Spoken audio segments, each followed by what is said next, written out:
Ito ang hamon namin sa iyo, Amy Marcos.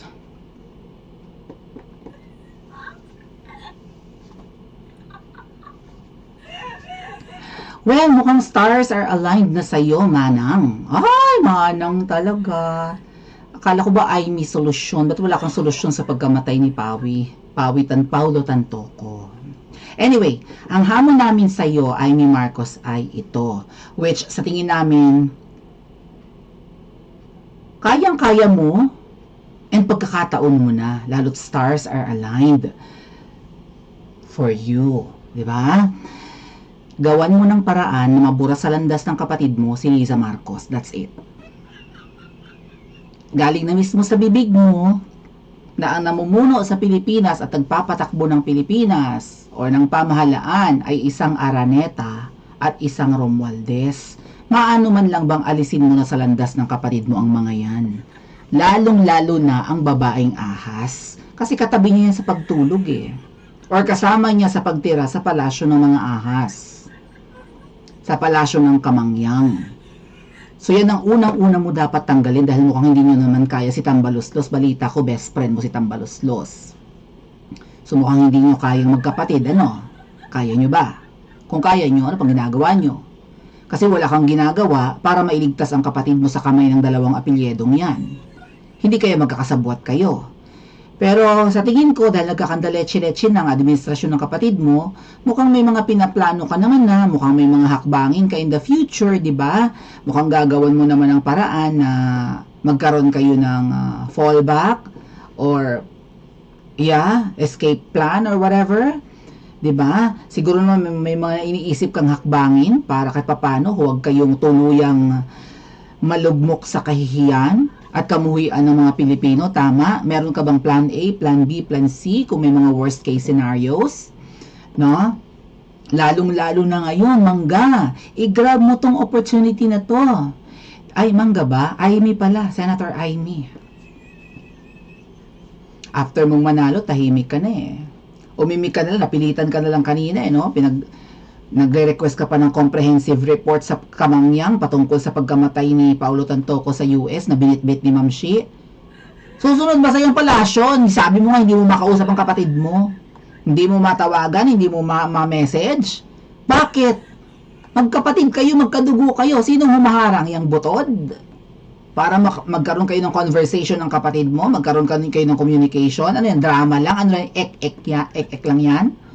Nakatatak na sa pangalan mo ang pagiging etchosera. Sabi nga ni Ma'am Hanilet, puro ka lang ek-ek. So yung nagde-demand ka ng comprehensive report sa Malacanang kung ano ang kanilang masasabi rin pati tungkol sa nangyari kay Paulo Tantoco na binitbit ni Ma'am Shi doon tapos na overdose pala sa droga at hindi na nakauwi ng buhay. Walang bisa yan. Magpa-Senate hearing ka. Mag-imbestiga ka, humingi ka ng report. Total, hindi pa tapos yung kaso na yan. Mag-request ka sa US para hindi tatawag na fake news dahil yan ang hinangak ng kay ni Auntie Claire na fake news yung police report sa US. Ano fake news? Ha? May number, right? May police report number or whatever. O pinablish ng isang page or ng isang website ang nangyari kay Paulo Tantoco. Fake news na namatay yon? Fake news na namatay dahil sa droga? Eh, yun ang sabi, yun ang findings ng coroner's office. Anyway, again, Mangga ha, balik tayo dun sa pinag-uusapan natin.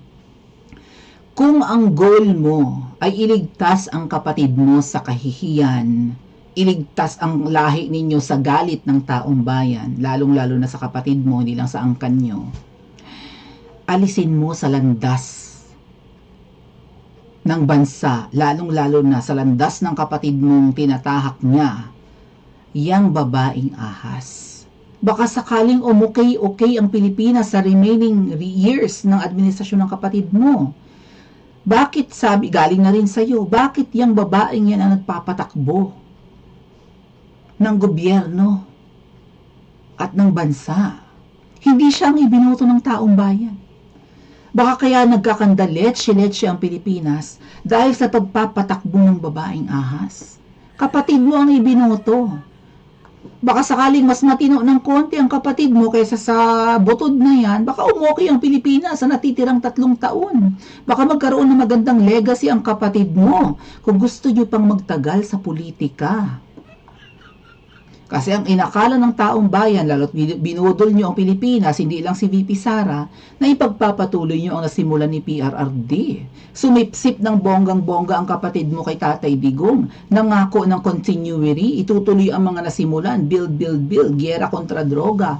Iba ang ginawa ng kapatid mo nung umupo. Ang tanong, nagtatrabaho baga talaga ang kapatid mo? Baka puro concert, puro bisyo, puro fashion show, puro state visit, puro travel lang ang hilig ng kapatid mo, car racing at kung ano-ano pa. Puro party, laklak. Baka nga mamaya puro polvoron ang pinaggagawa. Ang kapatid mo, enjoy na enjoy ang pamumuno sa Pilipinas. Mukhang hindi hirap sa kabila ng hirap ng buhay dyan sa atin. Hirap na ang mga Pilipino, ang kapatid mo, hayahay pa ang buhay. Baka sakaling kung kapatid mo magpapatakbo talaga ng Pilipinas, baka umokey pa.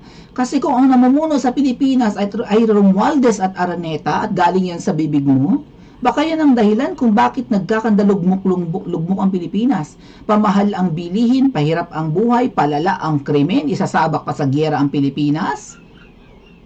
Yan ba ang gusto ninyong legacy?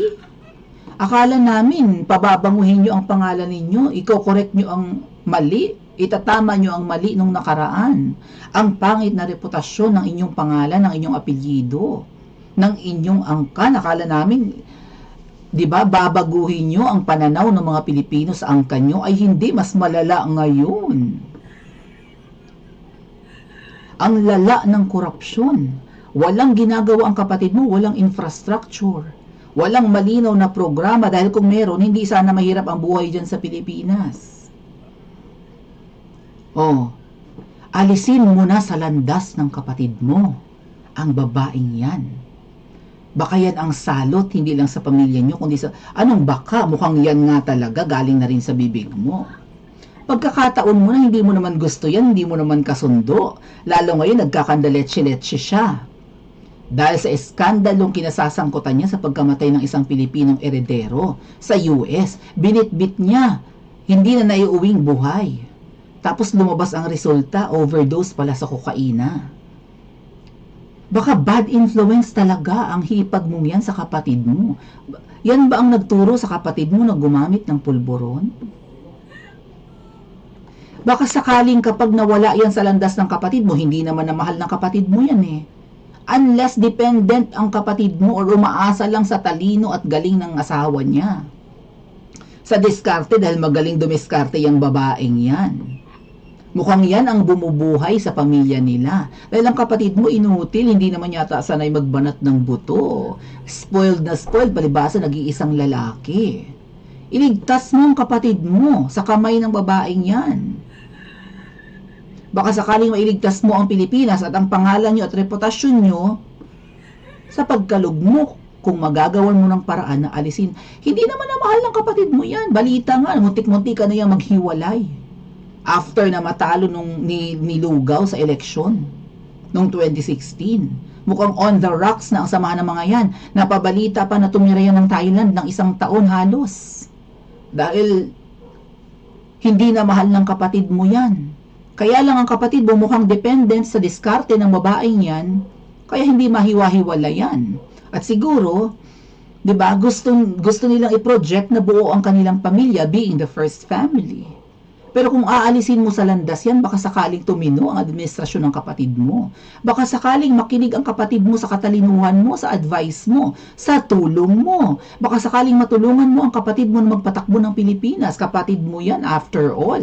Mas matanda ka sa kanya, mukha rin mas matalino ka sa kanya. Tama ba mga kababayan? Makinig kaya si Mangga sa suggestion natin?